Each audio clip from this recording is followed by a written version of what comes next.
Статистически от храпа страдает каждый пятый человек на Земле. Громкость храпа может достигать 70 дБ, что соответствует уровню шума при работе отбойного молотка. Так что же такое храп и почему он возникает? Храп – это звуковой феномен, возникающий во сне вследствие колебаний мягких структур гортани и глотки под действием струи воздуха. Происходит это потому, что во время сна тонус мягкого неба языка снижается, а просвет для прохода воздуха суживается.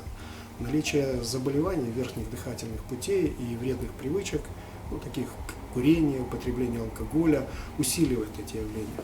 Поэтому храп примерно в 2 раза чаще встречается у мужчин, чем у женщин, а с возрастом он даже обычно усиливается. Способствует появлению храпа, понятно, избыточный вес. Кроме проблем в семейных отношениях и физического дискомфорта, храп в ряде случаев может привести к опасным для здоровья последствиям.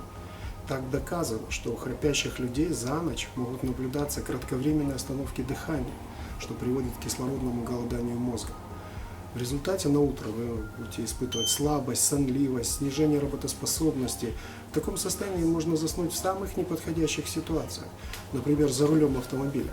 Но главное, у храпящих людей также значительно повышен риск развития сердечно-сосудистых заболеваний, гипертонической болезни, нарушения сердечного ритма и других. Впрочем, если кто-то думает, что храп – это неразрешимая проблема, то он ошибается. С храпом можно и нужно бороться. Мы подготовили для вас несколько полезных советов. Первое. Как я уже говорил, риск возникновения храпа увеличивается при избыточном весе. Поэтому регулярные занятия спортом, физические нагрузки и нормализация массы тела – все это может способствовать снижению этого риска. Второе. Постарайтесь избавиться от вредных привычек. Курение, злоупотребление алкоголем. Это, кроме храпа, поможет вам укрепить здоровье.